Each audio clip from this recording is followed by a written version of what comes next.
되시며 나를 구원하사 하늘에 나를 지으시고 아버지 되시며 나를 구원하사 하늘에 상 주신 오직 우리 주님께 나 찬양하리.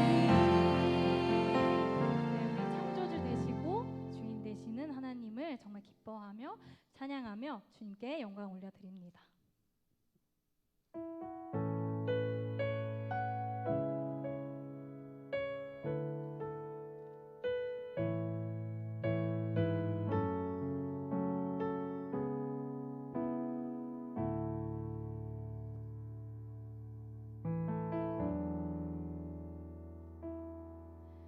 내게 유익하던 것을 다 해로 여기네.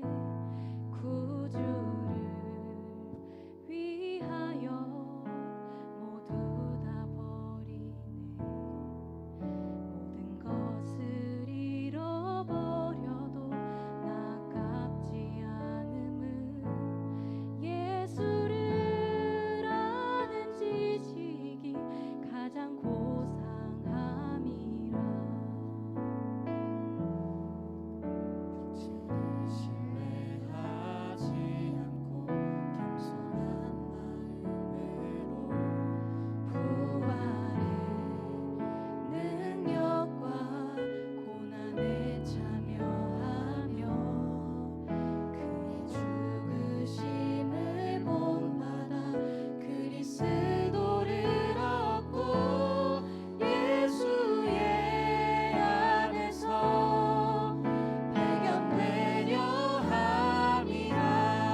기도하기 전에 제가 같이 송포 콘티를 올려드리면서 같이 올린 말씀을 읽어드릴 건데요. 출애굽기 20장 2절입니다. 나는 너를 애굽 땅 종되었던 집에서 인도하여 낸 내 하나님 여호와니라. 우리가 죄의 종되었을 때 감히 이곳에 나와서 예배 드릴 수조차 없는 죽어진 영혼이었을 때 그때 하나님께서 먼저 찾아오셔서 우리를 죄의 지배 아래에서 꺼내셔서 은혜의 아래에 들어오게 하셨음을 기억했으면 좋겠습니다. 그런데 우리는 그 구원자이신 하나님 앞에 입술로는 맞습니다. 제가 예수 그리스도를 믿으며 구원이 예수님께 달렸다고 믿는다고 말하면서 여전히 내 삶은 구원자이신 예수님께 그분을 주인으로 삼는 삶이 아니라 여전히 내가 주인으로 머물며 하나님께 구하고 요구하는 것은 참 많지만 내게 있는 귀한 것들은 내려놓지 못하는 모습으로 살아가고 있습니다. 이미 우리가 죄인이었을 때 그때 우리를 구원하신 여호와를 기억했으면 좋겠습니다. 그 이름을 잊지 않고 살아가셨으면 좋겠습니다. 이 시간 우리가 기도할 때 정말 그 여호와의 이름을 잊지 않게 정말 주인으로 인정해서 여전히 나는 내려놓기 어렵고 여전히 내 것을 다 하나님 앞에 내려놓지 못하고 그것을 다 쥐고 가려고 하지만 그래도 나를 정말 인도하여 내신 그 여호와의 이름을 기억하면서 제가 이것을 정말 버릴 수 있도록 여호와를 위해서 내가 정말 내게 값지다고 생각하는 것들을 다 내려놓을 수 있도록 정말 하나님이 주인된 삶을 내가 살아갈 수 있도록 이 시간 기도하며 나아가겠습니다.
모든 피조물의 창조주 되시며 주인 되신 하나님 감사합니다.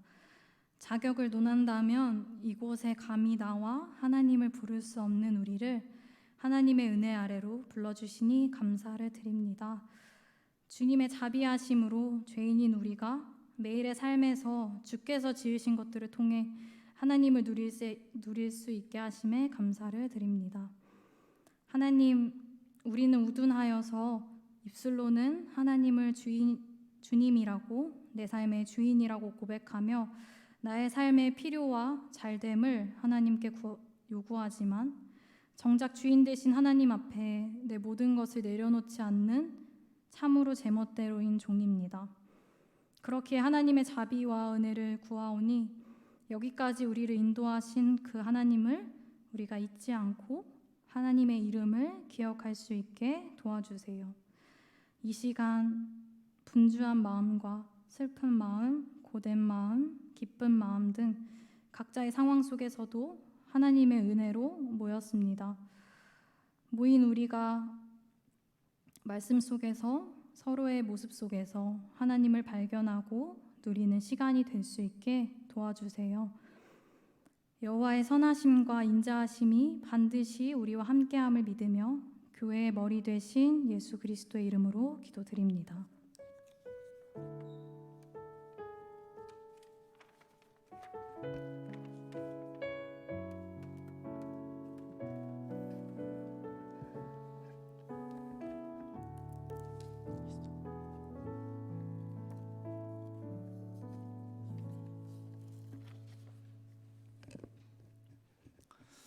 안녕하세요.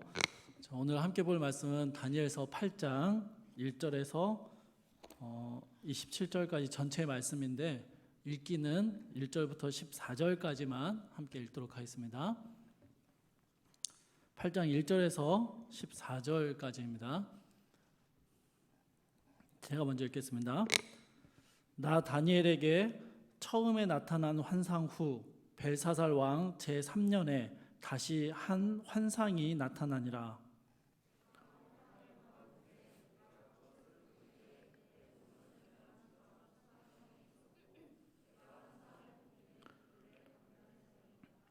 내가 눈을 들어본즉 강가에 두 뿔 가진 순양이 섰는데 그 두 뿔이 다 길었으며 그중 한 뿔은 다른 뿔보다 길었고 그 긴 것은 나중에 난 것이더라.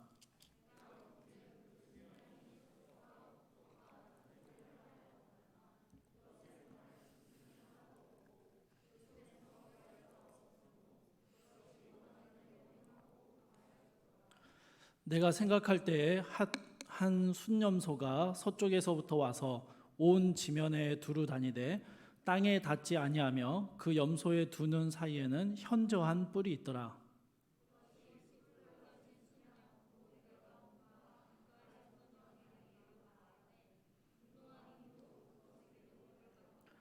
내가 본즉 그것이 순양에게로 가까이 나아가서는 더욱 성내어 그 순양을 쳐서 그 두 뿔을 꺾으나 순양에게는 그것을 대적할 힘이 없으므로 그것이 순양을 땅에 엎드려뜨리고 짓밟았으나 순양을 그 손에서 벗어나게 할 자가 없었더라.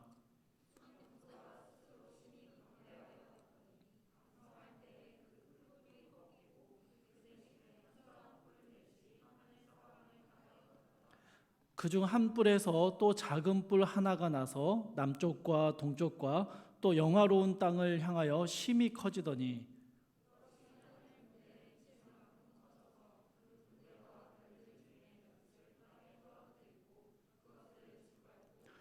또 스스로 높아져서 군대의 주제를 대적하며 그에게 매일 드리는 제사를 없애버렸고 그의 성소를 헐었으며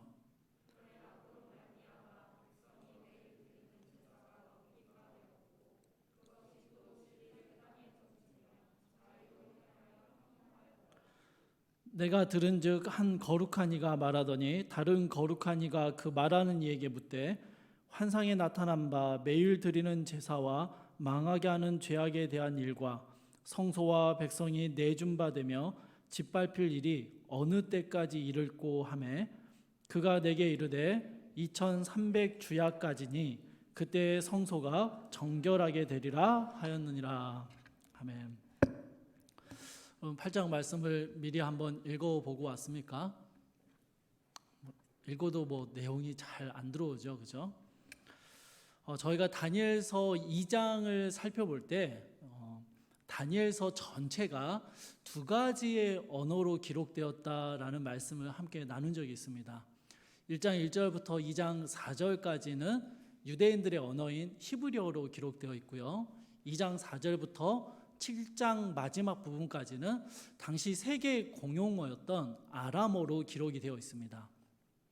그리고 8장부터는 다시 히브리어로 기록되어 있습니다. 이렇게 두 가지의 언어로 기록된 그 이유들에 대해서 여러 가지로 설명을 하긴 하는데요. 아주 단순하게는 이 아람어로 기록된 부분은요, 그 당시에 하나님을 알지 못하는 이방 세계 전체가 들어야 하는 하나님의 메시지가 기록되어 있습니다. 반면에 히브리어로 기록된 부분은 특별히 하나님의 택하신 백성, 유다 백성들에게 좀 더 집중되어 있는 하나님의 말씀이 기록되어 있는 것입니다. 그래서 여러분 7장과 8장의 내용상으로는 굉장히 많이 유사합니다. 그런데 7장은 아람어로 기록되어서 온 세계 열방들을 향해서 하나님이 던지시는 메시지였고, 8장은 유다 백성들에게만 주어지는 그들을 대상으로 주어지는 히브리어로 기록된 것입니다. 지난주에 살펴보았던 7장의 환상은요, 바벨론 이후에 세계 정세를 주도하는 여러 제국들을 의미하면서 또한 21세기에도 여전히 적용되는 짐승들의 시대에 대해서 말씀을 나누었습니다. 이 짐승들의 시대가 이미 권세가 끊어졌음에도 불구하고 여전히 힘을 발하는 것처럼 보이고, 그렇지만 영원한 권세와 영원한 나라가 이 하나님으로부터, 하나님이 보내신 그리스도로부터 임하게 될 것이다 라는 약속의 말씀이 7장 전체의 내용이었습니다. 이 7장은 유다 백성들뿐만 아니라 그 시대를 살아가는 모든 이방 백성들에게 여호와가 실패했고 패배했고 유다 백성들은 망했다라고 말하는 수많은 이방 사람들에게, 특별히 바벨론에게 주어지는 하나님의 말씀이었습니다. 오늘 8장은 7장과 굉장히 유사한 내용의 환상이 또 하나 기록되어 있습니다.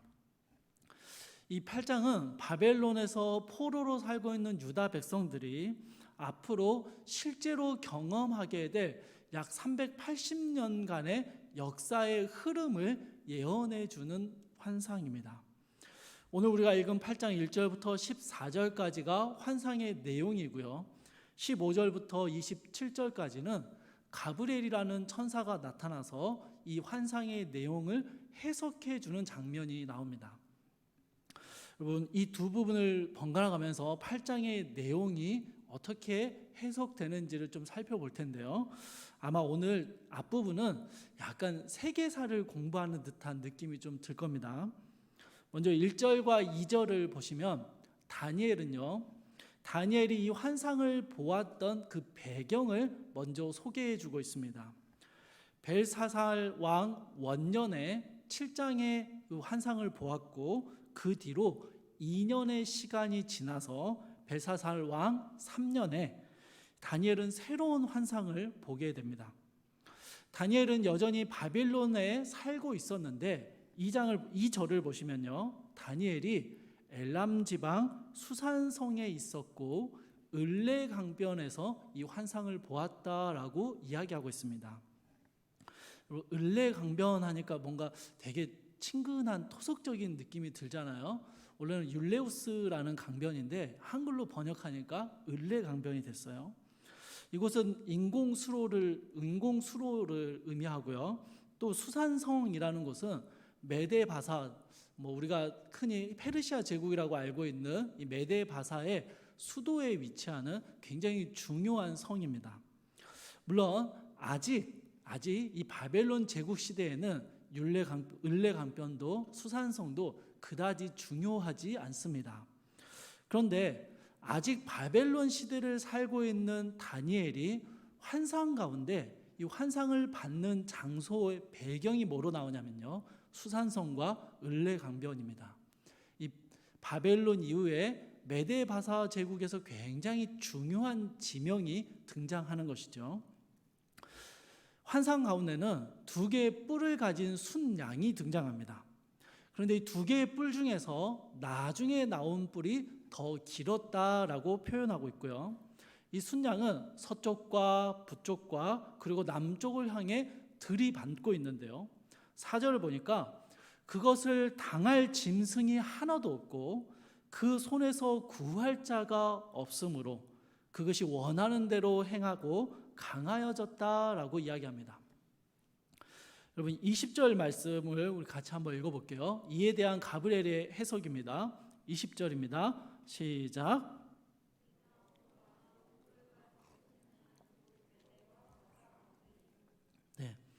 메데바사 제국은 메데라는 나라와 바사라는 나라가 연합되어 있는 제국입니다.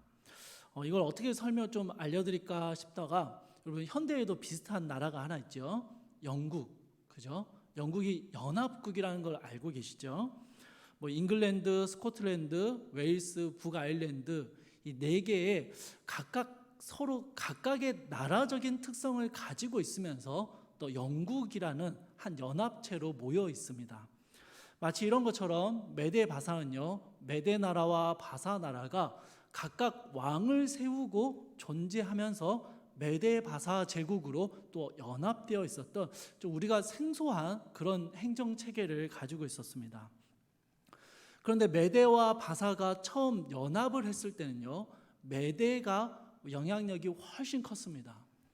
그러던 중에 나중에 바사가 메데를 억누르고요, 바사 왕국으로 편입을 시켜버리게 됩니다. 그래서 우리가 잘 알고 있는 이 바사라는 나라는요, 페르시아 제국으로 역사 속에 남아 있습니다.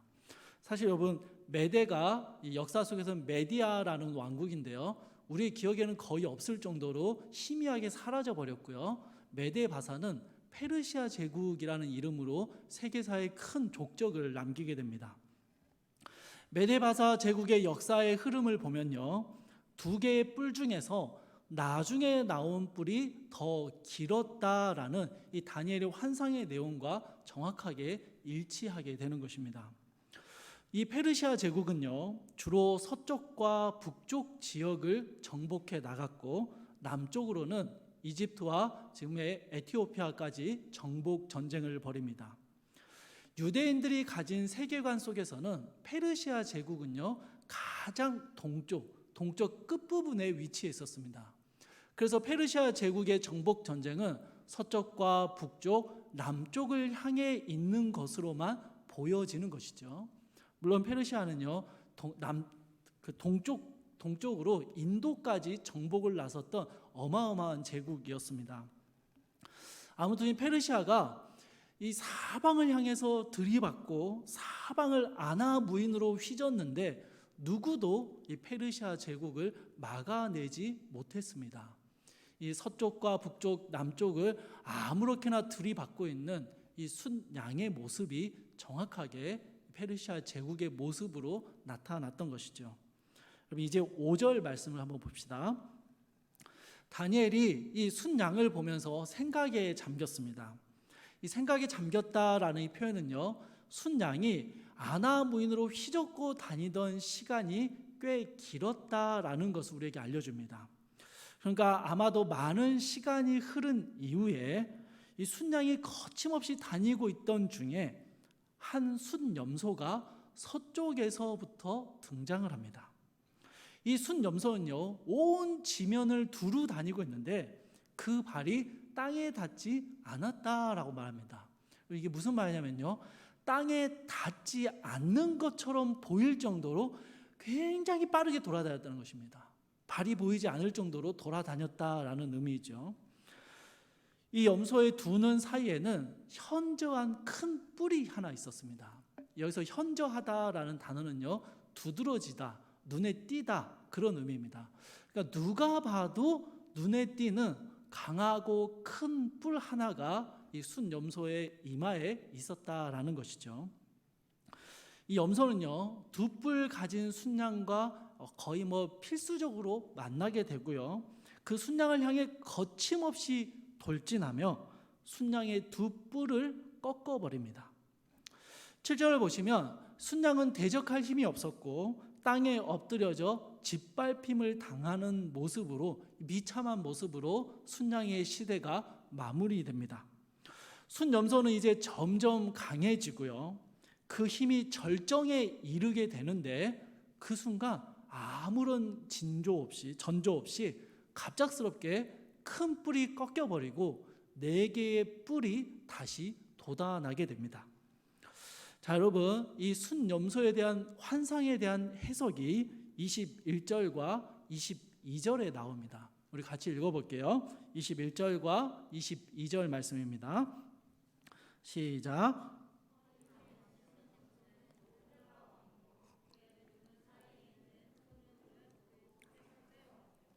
이 뿔이 꺾이고 그 나라 가운데에서 내 나라가 일어나되 그의 권세만 못하리라. 순염소는요, 페르시아 제국의 서쪽 방향에서 일어났던 그리스, 헬라 제국을 의미합니다. 그리고 거의 모든 신학자들은요, 이 염소의 뿔을 알렉산더 대왕을 가리키는 것이다 라고 이해합니다. 20세의 나이에 왕이 되었던 알렉산더는요, 페르시아 제국을 삼키고 끝없는 정복 전쟁을 통해서 영역을 엄청나게 확장시켜 나갑니다. 알렉산더 그 당시에 전 세계라고 표현할 수 있을 정도의 영토를 다 차지합니다. 그 모든 것들을 휘젓고 다니는데요, 알렉산더의 정복 전쟁이 더 놀라운 사실은요, 그 속도가 어마어마했기 때문입니다. 알렉산더가 32세에 죽었는데요, 단 12년 만에, 왕위에 오른 지 단 12년 만에 엄청난 지역, 전 세계라 부를 만한 지역을 정복해 버렸습니다. 그런데 그런 알렉산더가 갑작스럽게 요절을 하게 됩니다. 그리고 헬라 제국은요, 알렉산더의 부하였던 4명의 장군들이 의해서 나누어지게 됩니다. 4개의 나라로 쪼개지게 되는 것이죠. 이 장군들 역시 굉장히 탁월한 인물들이긴 했지만 알렉산더만큼의 권세를 보여주지 못하고 각각의 지역에서 나라를 세우게 됩니다.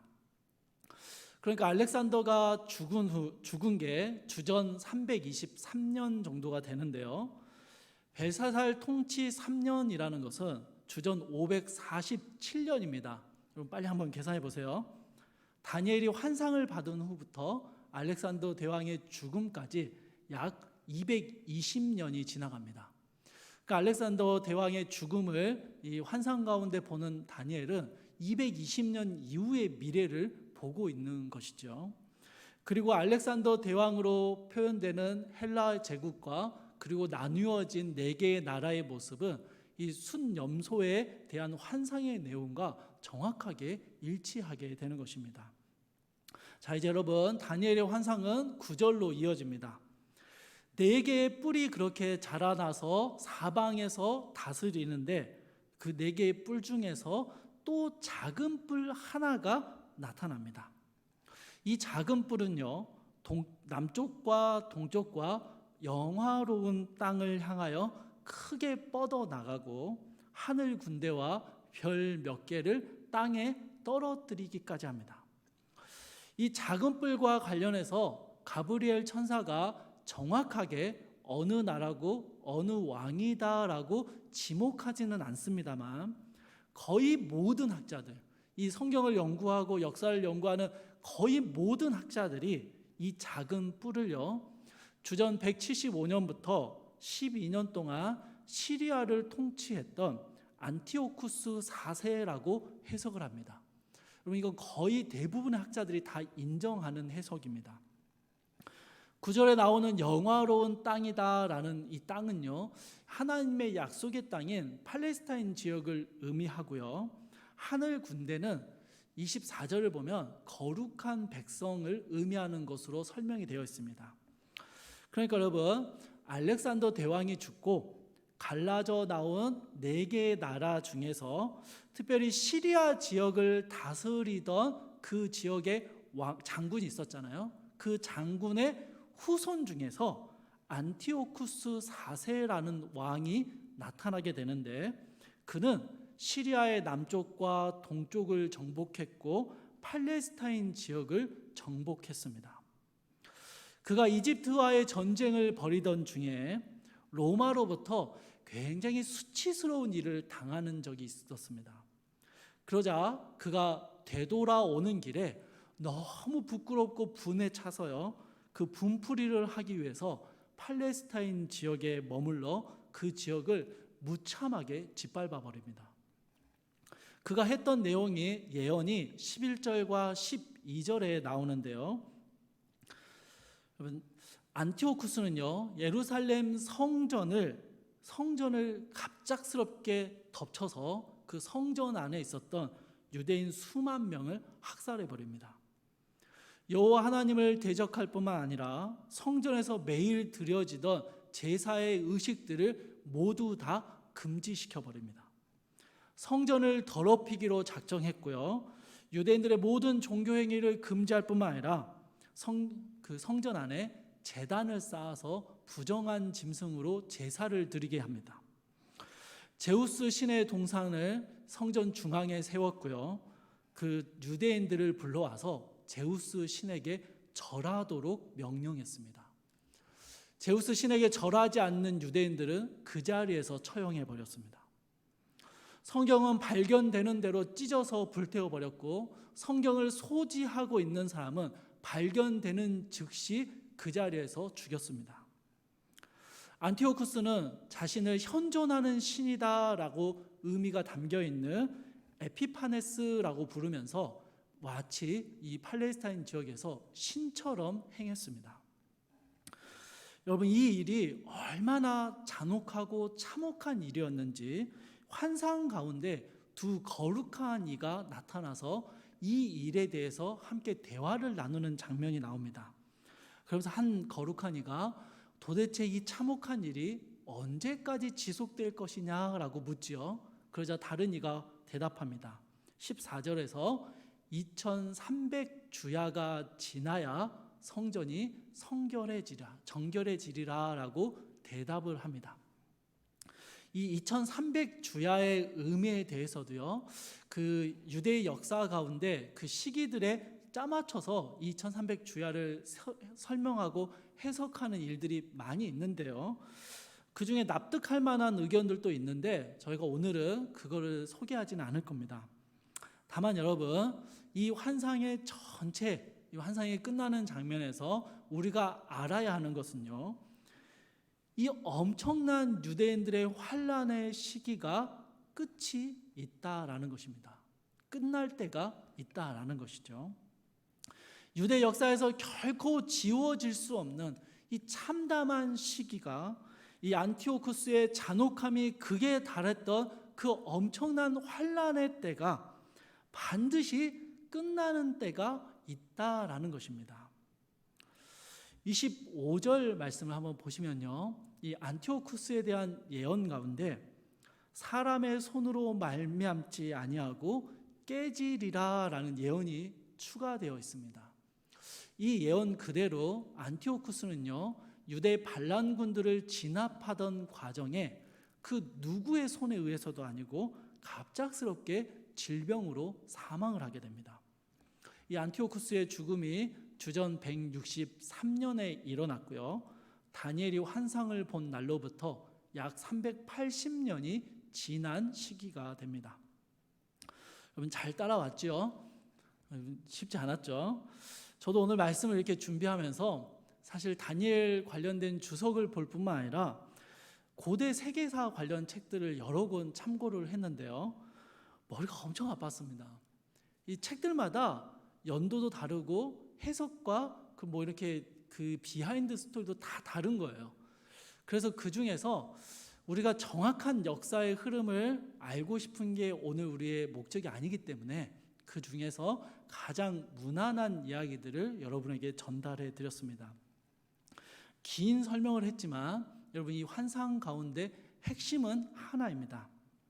다니엘을 통해서 보여주셨고 히브리어로 기록되어 있는 이 8장의 환상들이요, 실제 역사 속에서 그대로 이루어졌다라는 사실입니다. 그대로 이루어졌습니다. 환상 그대로 역사가 흘러갔다라는 것이죠. 사랑하는 청년 여러분, 우리는요, 이렇게 고대 세계사를 통해서든 주석집을 통해서든 8장의 환상이 역사 속에서 그대로 이루어졌다라는 사실을 이미 알게 되었습니다. 알고 있는 존재들이에요. 그런데 여러분, 다니엘은 어땠습니까? 다니엘은요, 몰랐습니다. 7장에서 다니엘은 하나님이 다스리시는 영원한 나라가 성도들에게 주어질 것이다라는 소망을 받았습니다. 그렇지만 여러분, 다니엘은요, 많은 생각들로 인하여 고민에 빠지게 됩니다. 왜입니까? 자신이 살아내는 시대는 여전히 짐승들이 활개하는 시대, 짐승의 시대였기 때문입니다. 그럼에도 다니엘은요, 하나님이 주신 이 환상을 마음 깊이 간직하고 힘든 현실을 믿음으로 살아내기 위해서 애쓰며 살았던 사람입니다. 그런데 여러분, 하나님께서 다니엘에게 그 7장의 환상을 보여주시고 나서 불과 2년이 지난 시점에서 7장과 아주 유사한 8장의 환상을 다시 보여주셨습니다. 이미 다니엘은 7장의 환상을 마음 깊이 간직하고 있거든요. 그리고 그 간직하고 힘든 현실을 열심히 살아내고 있었단 말입니다. 그런데 하나님께서 굳이 다시 이 유사한 환상을 2년 만에 보여주시는 이유가 무엇일까요? 다니엘이 살아가는 현실의 삶이요, 더 구체적이고 더 명확하고 더 손에 잡히는 무언가가 필요한, 그만큼 힘겨운 삶이었기 때문입니다. 하나님이 온 세상의 주인이시다라는 이 추상적이고 막연한 외침이 아니라 지금 내가 살아가는 삶의 현장에서 세밀하게 일하시는 하나님의 역사하심이 필요했기 때문입니다. 여러분, 다니엘에게는요, 확신이 필요했습니다. 그래서 하나님은 다니엘에게 8장의 환상을 보여주셨습니다. 그런데 여러분, 우리는 8장이 역사 속에서 일어난 실제 사건이 되었다라는 것을 알고 있습니다. 그러나 다니엘은 여전히 그것을 모르고 있습니다. 정작 다니엘에게는요, 너무 먼 미래의 이야기에 불과했다라는 것입니다.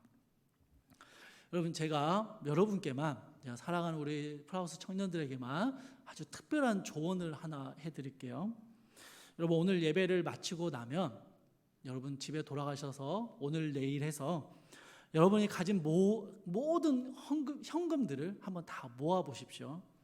적금도 깨고 신용대출도 받을 만큼 받아서 현금을 최대한 모아 보세요. 그리고 나서 죽백동 인근에 땅을 사는 겁니다. 최대한 끌어모으세요. 왜냐하면 죽백동 인근의 땅값이 많이 오를 거예요. 단 한 400년 후에 오를 겁니다.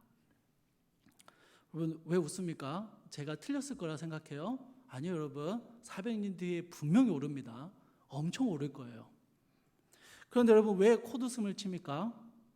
지금 당장 먹고 살기도 풍족하지도 않고 천정부지로 오르는 집값을 보면서 막 걱정이 늘어나는데 400년 뒤에 땅값이 오를 것이니 땅을 사라라고 말한다면, 그럼 이건 전혀 나와 상관없는 뜬구름 잡는 허무맹랑한 이야기처럼 들리기 때문이죠. 여러분, 7장의 환상을 보는 다니엘의 마음이 이랬습니다. 저는 다니엘이 그랬을 거라 생각합니다. 하나님, 알겠어요. 알겠습니다. 하나님이 통치하시고 주의 성도들이 지금은 지고 있는 것처럼 보이지만 영원한 나라를 반드시 얻게 될 거라는 걸 알겠습니다. 믿습니다, 주님. 그런데 언제요? 하나님, 그게 도대체 언제 일어나는 일입니까? 다니엘은요, 하나님의 환상을 보고도 많은 생각들로 번민합니다. 고민합니다. 8장에서 좀 더 구체적인 환상을 보았죠. 그런데 여러분, 8장 26절에서 가브리엘 천사가요, 이 모든 일들이 여러 날 후에 이루어질 것이다 라고 말을 합니다. 다니엘아, 조금만 참아라. 곧 이 일이 일어날 거야. 그런 의미가 아니에요, 여러분. 까마득한 후에, 다니엘은 살아생전에 볼 수 없는 나중에, 그때 이 일이 일어나게 될 것이다 라고 말을 하는 것입니다.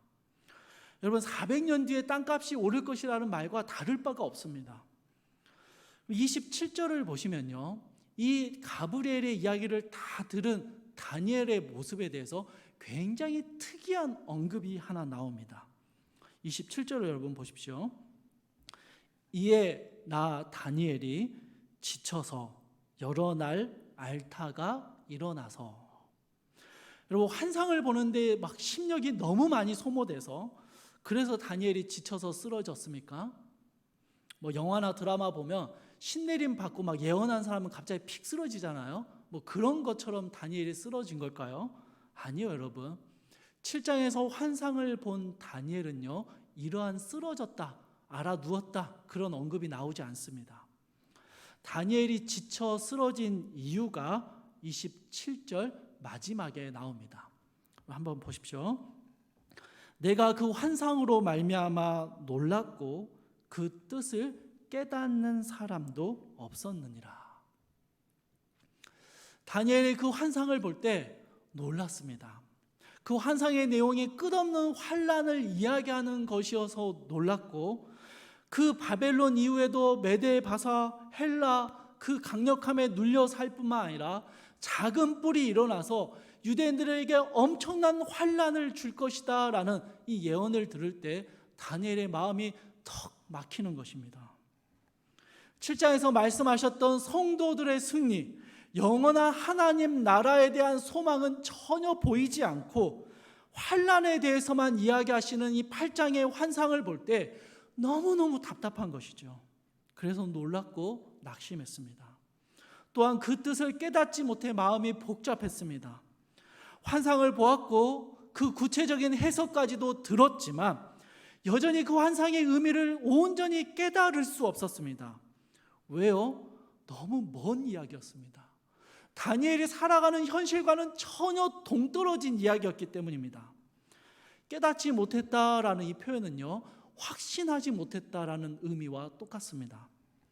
당장 1년, 10년 앞에 이야기를 해도 믿을까 말까, 확신할 수 있을까 말까 싶은데 300년, 400년 이후의 이야기를 하니 지금 나랑 무슨 상관이 있겠는가라는 회의감이 드는 것입니다.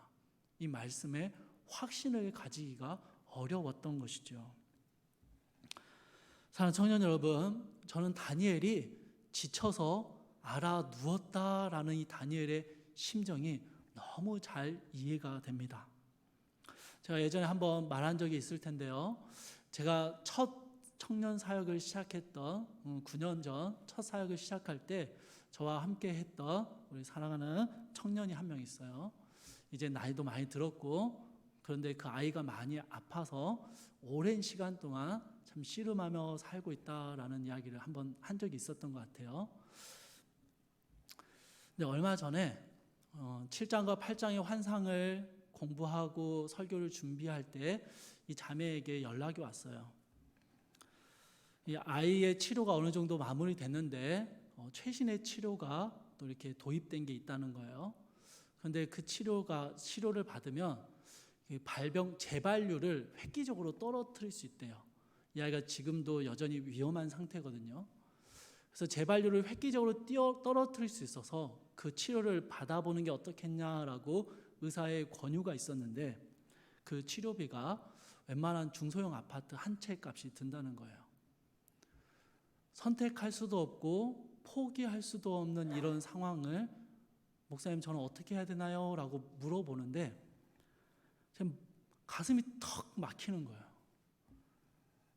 말문이 턱 막히고 가슴이 막 너무 답답한 거예요. 너무 지치고 너무 피곤해지는 것이죠. 사랑하는 청년들을 섬기다 보면요, 청년들 안에 있는 여러 가지 문제와 아픔과 어려움들을 들을 때가 있습니다. 목사님 이럴 때는 어떻게 해야 되나요? 이런 일이 생겼어요 라고 말을 하면 저는요 가슴이 턱턱 막힐 때가 너무 많이 있습니다. 너무 지치고요 그냥 쓰러져가지고 끙끙댈 때가 있다라는 거예요. 그래서 저는 다니엘이 오늘 이 모습이 너무 이해가 됩니다. 하나님의 환상을 보았는데 그 하나님의 환상을 보는데 너무 답답한 거예요. 현실을 생각하니 너무 가슴이 턱 막히고 지치는 거예요. 낙심이 되는 거지요. 다니엘이요 이 말씀을 듣고 막 확신을 가지고 믿음을 가졌다 그런 모습을 보여주는 게 아니라 하나님의 예언 앞에 하나님의 환상 앞에 지쳐 쓰러지는 모습을 보여주고 있는 것입니다. 다니엘을 향해서 이 답답해하는 다니엘을 향해서 가브리엘 천사가요 26절에서 이렇게 이야기합니다. 이미 말한 바 주야에 대한 환상은 확실하니 너는 그 환상을 간직하라. 지난주에도 다니엘이 받은 환상을 마음에 간직하는 모습이 나왔잖아요. 7장 28절에 마음속에 간직했다라고 말할 때 이 간직하다라는 단어는 마음에 품고 생각하고 기억했다라는 그런 의미입니다. 그런데 오늘 8장 26절에 나오는 간직하다라는 단어는요, 전혀 다른 단어가 사용됐습니다. 오히려 이 단어의 의미는요, 봉인하다라는 의미입니다. 봉인하다, 무언가를 봉인한다라는 것은요, 그것은 절대로 바뀌지 않을 것이고 그것은 확실하고 정확한 것이니 그것을 가지고 있어라라는 상징적인 의미를 보여주고 있습니다. 그러니까 가브리엘이 다니엘에게 보여주고 있는, 알려주는 이 환상의 내용들은 분명하게 현실로 나타나게 될 것이다 라고 말하는 것입니다. 그러니 너는 이 말씀을 이대로 일어날 것을 생각하고 마음에 간직하고 살아야 한다라고 명령하는 것이죠. 그리고 다니엘은요, 며칠을 알아 누울 정도로 고민하고 괴로워하고 힘겨워합니다. 여러분, 다니엘이 환상을 보고 곧바로 믿고 확신을 가지고 살았다라고 말한다면 저는 그게 너무 비현실적이다라고 말할 것입니다. 나는 할 수 없고 우리는 할 수 없고 다니엘만 할 수 있는 일입니다 라고 이야기할 거예요. 그런데 여러분, 다니엘이 어떻습니까? 심각하게 고민하고 분투하고 힘겨워했다라는 것입니다. 현실과 약속이 너무 멀어 보여서 고민했고요. 약속을 붙들고 살아가기에는 현실의 삶이 너무 막막해서 괴로워했습니다. 짐승들의 시대에서 짐승이 되지 않고 하나님의 백성으로 살아내는 삶이 너무 힘에 겨웠습니다. 여러분, 7장과 8장의 환상들을 보면요, 다니엘이 이 환상을 받고 나서 고민하며 이 환상의 의미를 알기 위해서 묻고 애쓰는 모습이 나옵니다. 해석을 다 듣고 나서도 다니엘은 여전히 고민하고 괴로워합니다. 여러분, 왜입니까? 하나님의 뜻과 계획을 알지만 그것을 온전히 확신할 수 없었고, 현실의 삶에서 약속을 붙들고 살아가는 것이 결코 쉽지 않았기 때문입니다. 약속의 소망을 간직하며 살겠노라 다짐했는데 막상 벨사살의 가혹한 통치 아래서 기약 없는 소망을 붙들고 살아보려고 하니 여러분, 얼마나 힘들었겠습니까? 먼 훗날 하나님의 약속이 이루어질 것이라는 걸 압니다. 그걸 알아요. 그런데 지금 당장 내 눈앞에서는 벨사살의 횡포가 벌어지고 있고 수많은 유혹과 죄악들이 일어나고 있었습니다. 미래의 소망만을 붙들고 살기에는 현실의 가혹함과 막막함이 너무 컸던 것이죠. 그래서 다니엘에게 하나님은요, 직접 경험할 수 있는 역사의 흐름을 가르쳐 주십니다. 바벨론이 망하고 메데 바사가 일어나고 또 헬라가 일어나는 아주 명확한 역사의 흐름을 예언해 주십니다. 그러나 여러분, 여전히 다니엘에게는요, 먼 미래의 길입니다. 당장의 현실과는 맞지 않는 뜬구름 잡는 약속처럼 보였다라는 것이죠. 사랑하는 청년 여러분, 그렇게 괴로워하고 끙끙대는 다니엘이요, 실제로 벨사살 통치 10년, 약 7년이 지난 이후에 성전 기물로 술을 마시던 벨사살 왕이 죽고 메대 나라 다리오 왕이 통치를 시작하는 모습을 보게 되었습니다. 바사왕 고레스가 페르시아 제국을 다스리고 페르시아가 온 사방으로 확장되는 것을 보았습니다. 여러분, 다니엘이 이걸 볼 때 어떤 마음이 들었을까요? 여러분, 다니엘에게는요, 이제 더 이상 하나님이 보여주신 그 환상이 기약 없는 약속이나 지금의 나와는 별 상관없는 먼 미래의 이야기가 아니게 되었습니다. 바로 오늘 다니엘이 발을 디딛고 살아가는 현실의 이야기로 바뀌어진 것이죠. 다니엘은 고레스 통치 약 9년 정도에 사망을 했는데요. 다니엘이 죽음을 맞이하는 순간에 그가 여전히 마음 깊은 곳에 봉인해 두고 있었던 이 환상의 예언들에 대해서 여러분 다니엘이 어떤 마음을 가지고 있었을까요? 확신했을 것입니다. 이것은 결코 변하지 않고 이대로 이루어질 일이다라고 확신을 가지고 있었을 것입니다. 왜입니까? 자기가 이미 경험을 했잖아요. 그렇죠? 이 하나님의 예언이, 이 환상이 실제 자신의 삶에 이루어지는 것을 경험했기 때문입니다. 더 이상 막막하고 추상적인 미래의 이야기가 아니라 오늘 지금 나의 삶에 이루어지고 있는 하나님의 이야기라는 것을 다니엘이 경험을 했던 것입니다. 그래서 여러분 다니엘은요, 벨사살 시대에, 다리오 시대에, 그리고 고레스 시대에도 하나님의 사람으로 살아남을 수 있었습니다. 자신이 직접 경험했던 하나님의 놀라운 예언이 반드시 이루어질 것을 확신할 수 있었기 때문입니다. 사랑하는 청년 여러분, 저는요, 언젠가 하나님께서 승리하실 것이고 여러분을 도우실 것이고 회복하실 것입니다 라고 말하는 이 약속이 때때로 참 기운 빠지는 이야기 같다라고 느껴질 때가 있습니다. 하나님, 그래서 언제요? 나는 이렇게 아프고 힘든데 도대체 하나님의 약속과 도우심은 언제 이루어진다는 것입니까? 다시 오시겠다고 하셨지만 2000년이 넘는 시간 동안 다시 오시지 않는 주님을 기다리는 것이 너무 비현실적인 소망같이 느껴질 때가 있다라는 것입니다. 참 믿음 없는 목사이죠. 지금 당장 나의 삶의 문제와 어려움들, 해결해야 될 수많은 일들에 휩싸여서 살다 보면은 주님이 다시 오신다던 그 약속도, 아니 하나님이 내 삶에 언제나 함께 하신다던 그 약속도 너무너무 희미해져 버리는 것들을 경험하기 때문입니다.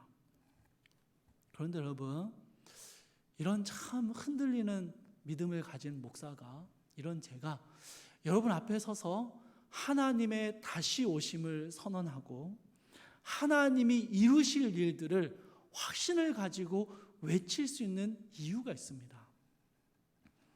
제 삶에 역사하셨던 하나님을 저는 경험했었기 때문입니다.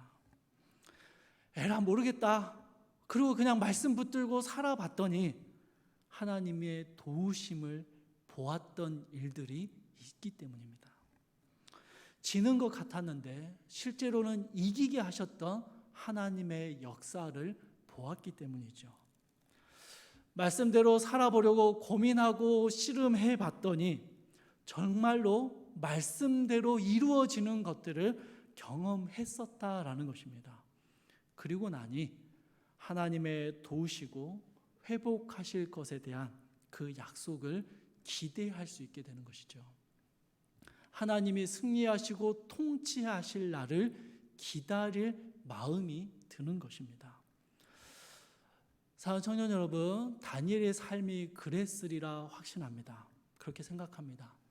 아무 고민 없이 믿었고 흔들림 없이 신뢰했고 하나님을 온전히 믿었기에 현실의 삶이 다니엘에게는 전혀 어렵거나 힘들지 않았다라고 생각하지 않습니다. 우리가 7장과 8장에서 만나는 다니엘의 모습은 어떻습니까? 환상과 그 환상의 의미들을, 그 놀라운 의미들을 깨달아 알고 되었고 들었음에도 불구하고 그는 두려워하고 걱정하고 수많은 생각들로 복잡해하고 마음이 지치고 쓰러지고 알아눕는 모습을 보여주고 있는 것입니다. 그러나 다니엘은요, 하나님을 경험했습니다. 그의 삶 속에서 하나님이 이루시는 일들을 실제로 보았습니다. 그 환상이 실제 역사 가운데 이루어지는 것들을 보았던 것이죠. 그래서 다니엘은 하루하루의 삶을 주의 약속을 붙들고 분투하며 살아갈 수 있었던 것입니다. 좋아해서 사랑하는 청년 여러분, 저는 여러분의 이야기를 들을 때 여러분을 위해 기도하고 여러분의 삶의 미래들을 생각할 때 정말 답답하다라는 생각이 들 때가 많이 있습니다. 하나님이 언제 회복시켜 주시고 언제 다시 도와주시고 하나님의 일하심을 보여주실 것인지 참 주님 앞에 목 놓아 소리치고 싶을 때가 너무 많습니다. 가슴이 턱 막히고 말문이 막히고 어떤 이야기를 해줘야 할지 몰라서 마음이 낙심되고 지칠 때도 참 많습니다. 한참을 그렇게 지치고 낙심되어 있다가 제가 겨우 꺼내는 말이요, 하나님을 신뢰하자라는 말입니다. 여러분, 가브리엘 천사가 오늘 다니엘에게, 우리에게 하는 말도 그와 비슷합니다. 이 환상은 확실하니 이 환상을 간직하라라고 이야기합니다. 하나님의 약속을 우리의 삶에 변하지 않는, 절대로 바뀌지 않는 확실한 보증으로 새겨 넣으라라는 것입니다. 그것은 실체가 없는 환상도 아니고 기약 없는 약속도 아닙니다. 우리의 삶에 실제로 이루어지는 하나님의 살아계신 역사하심이고 하나님의 일하심입니다. 하나님을 신뢰하자라는 이 말은 무책임하게 던지는 말도 아니고 그냥 그렇게 추상적으로 막막하게 던지는 말도 아니라는 것입니다. 하나님을 신뢰하는 것은요, 실제로 우리의 삶에 일어나는 역사가 되고 현실이 되는 것입니다. 저는 우리 사랑하는 청년들이 이렇게 하나님을 신뢰하고 하나님의 일하심을 많이 경험할 수 있게 되기를 바랍니다.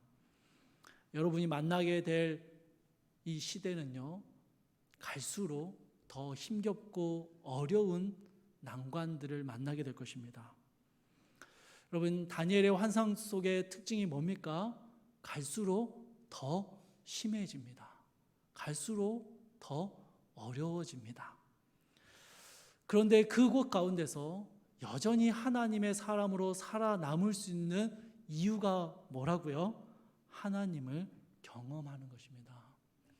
여러분, 젊은 날 하나님을 경험하십시오. 하나님이 내 삶에 일하시는 것들을 보십시오.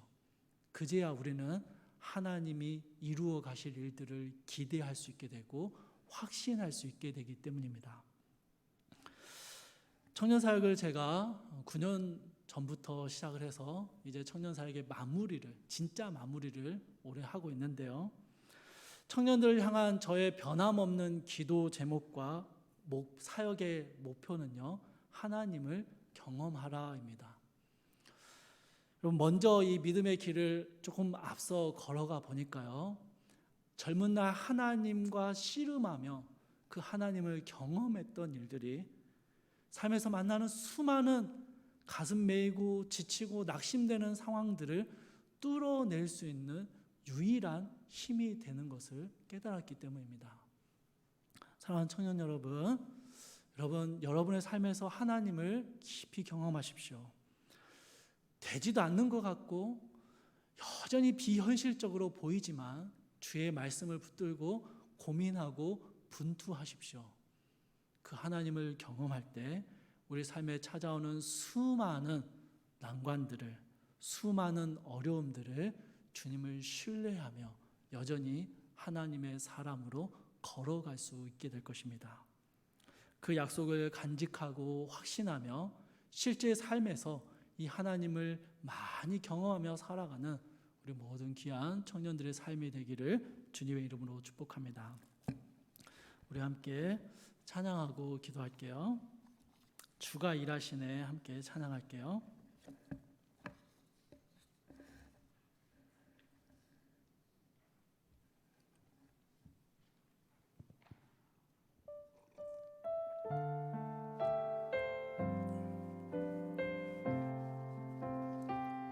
날이 저물어 갈 때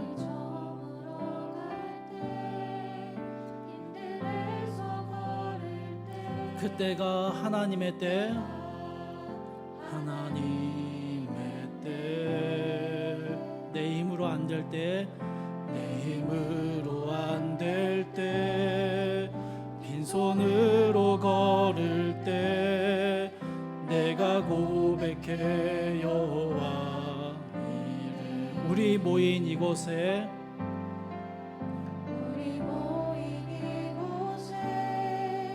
주님 함께 계시네.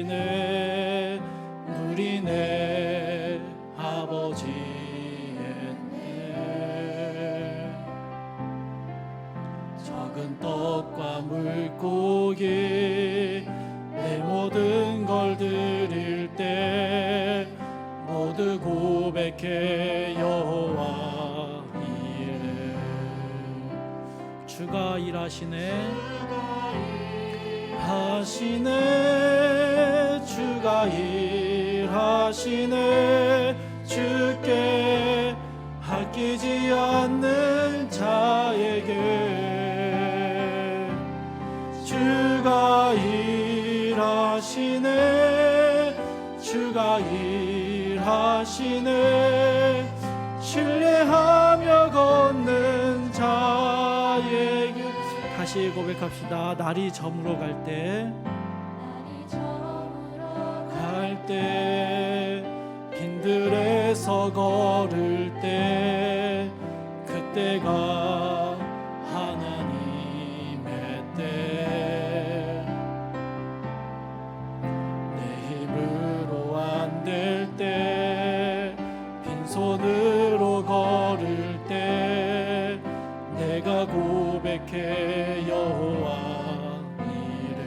우리 모인 이곳에, 우리 모인 이곳에 주님 함께 계시네.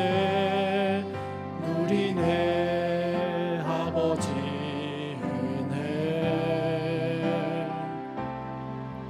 적은 떡과 물고기 내 모든 걸 드릴 때 모두 고백해 여호와 이름. 주가 일하시네.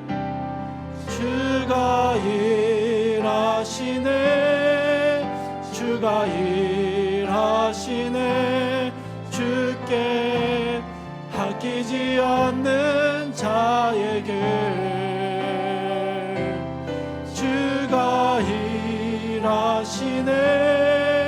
주가 일하시네. 신뢰하며 걷는 자의 주가 일하시네. 주가 일하시네. 주가 일하시네. 주께 아끼지 않는 자에게 주가 일하시네. 주가 일하시네. 신뢰하며 걷는 자에게. 우리 말씀 붙들고 함께 기도합시다. 말씀이 여러분과 너무 동떨어진 것 같을 때 주님 일하여 주시기를 기도합시다. 주님, 말씀이 내 삶과 너무 상관없는 것처럼 느껴질 때 내 삶에 실제적으로 일하시는 주님을 경험하게 해달라고 여러분 기도합시다. 여러분 앞에 놓여져 있는 수많은 문제와 어려움들, 여러분 마음의 지침과 낙심들, 고민과 근심들, 그 모든 것들을 주님 앞에 놓아놓고 주님 주의 말씀이 내 삶의 현실이 되고 내 삶에 실제적으로 역사하시는 주님을 경험할 수 있게 해달라고 우리 주님 앞에 우리의 삶을 두고 우리 같이 함께 기도하며 나아가겠습니다. 기도하겠습니다.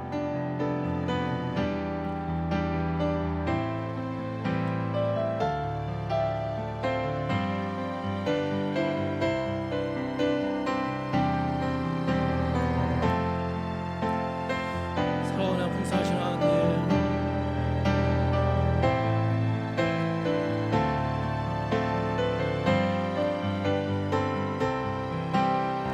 주님, 우리 가운데 역사하시는 주님을 보기 원합니다.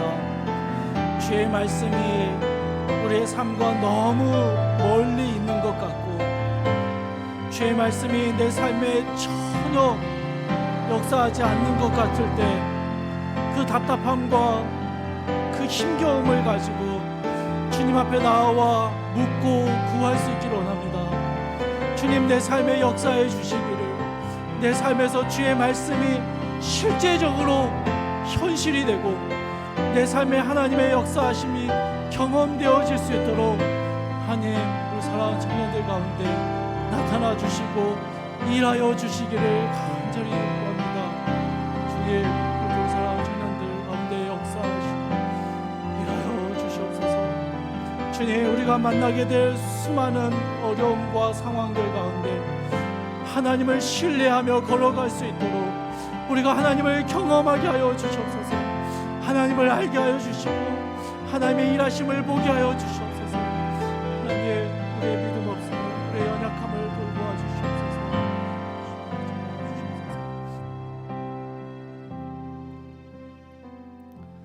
여러분, 우리 사랑하는 공동체 지체들을 위해서 우리 함께 기도합시다.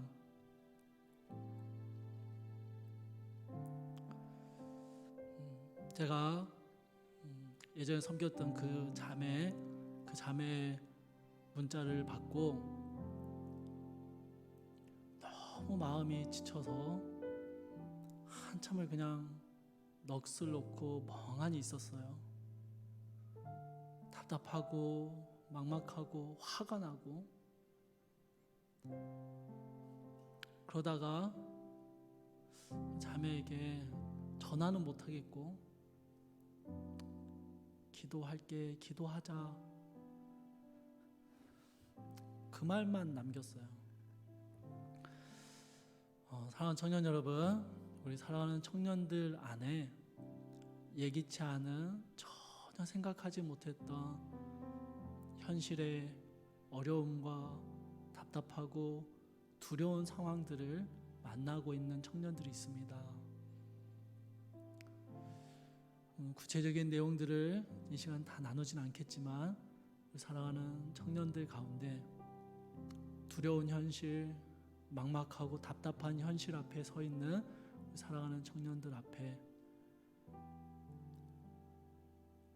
하나님의 약속의 말씀이 간직되어지고 그 말씀이 그들의 삶 가운데 나타날 수 있도록 하나님을 신뢰하기를 놓지 않을 수 있도록 주님께서 우리 사랑하는 프라우스의 모든 지체들, 특별히 어려움 당하고 하나님 앞에 눈물로 기도하는 사랑하는 지체들 가운데 주님 일하여 주시고 주님께서 역사하여 달라고 우리 함께 기도했으면 좋겠어요. 우리 프라우스 공동체 지체들을 위해서 우리 함께 기도하도록 하겠습니다.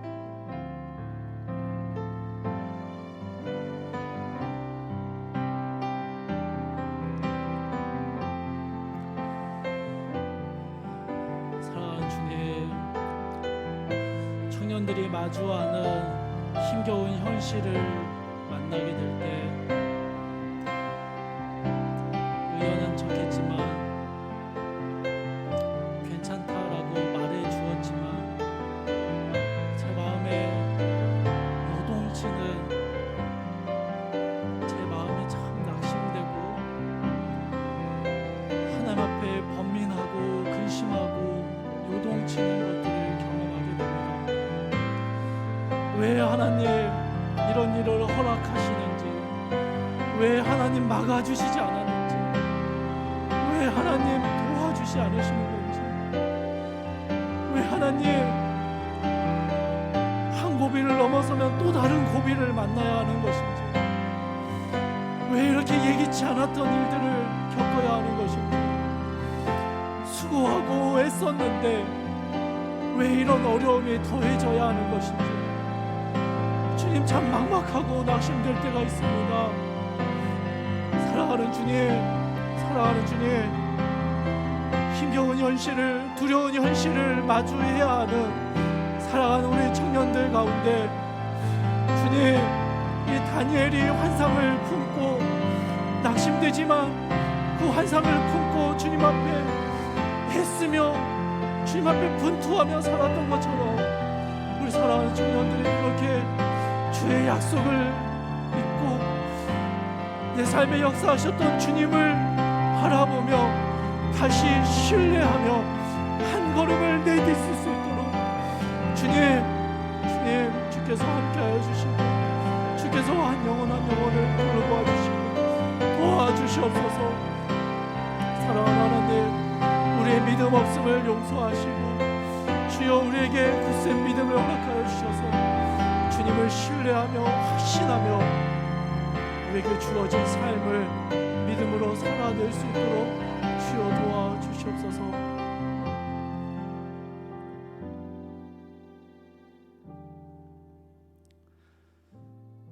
사랑하는 하나님, 다니엘에게 환상을 보여주셔야만 했을 정도로 다니엘이 살아갔던 그 현실의 삶이 참 힘겨웠음을 봅니다. 주님, 그래서 우리에게도 주의 환상을 주시기를 간절히 소망합니다.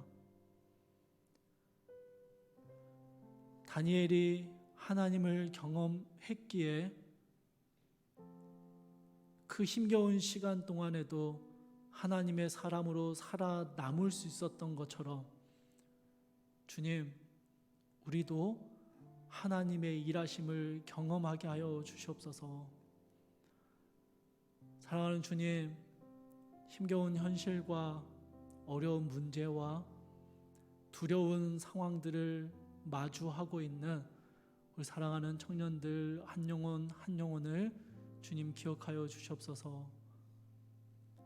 두렵고 떨리지만 다시 주의 말씀 붙들고 주님을 신뢰하며 믿음의 걸음을 내디딜 수 있도록 하나님, 우리 사랑하는 청년들 가운데 함께 하심을 보여주시고 경험하게 하여 주시옵소서.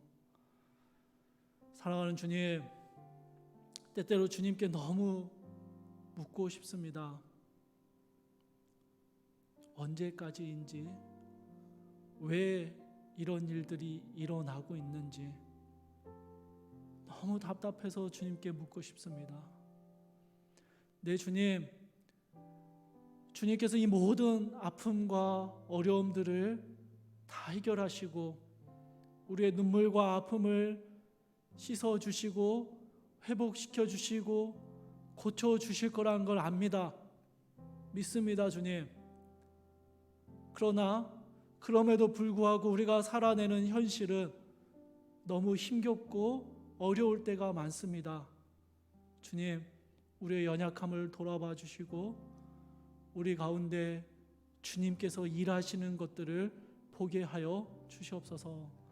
사랑하는 주님, 또 한 주간 주님 말씀 붙들고 살아갈 우리 살아가는 모든 프라우스 청년들 가운데 함께하여 주시고 그들이 살아내는 현실 가운데 주님 들어오셔서 하나님께서 그들과 함께 하시며 그들의 삶에 일하고 계심을 보게 하셔서 아니 우리가 세상 가운데 흔들리지 않고 주님 말씀 신뢰하며 주님의 인도하심을 바라보며 믿음의 길을 걸어갈 수 있도록 우리 사랑하는 청년들 가운데 주의 은혜를 더하여 주시옵소서.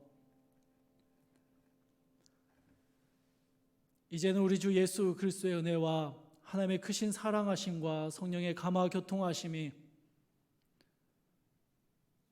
막막한 현실 앞에 하나님의 약속의 말씀을 마음 깊이 간직하며 그 약속 붙들고 오늘 또 하나님을 경험하며 살아가겠노라 결심하는 사랑하는 모든 주의 청년들 가운데 사랑하는 청년들이 마주하고 있는 두렵고 힘겨운 현실의 여러 어려움과 문제들 가운데 이제로부터 영원토록 함께 계실지어다. 아멘.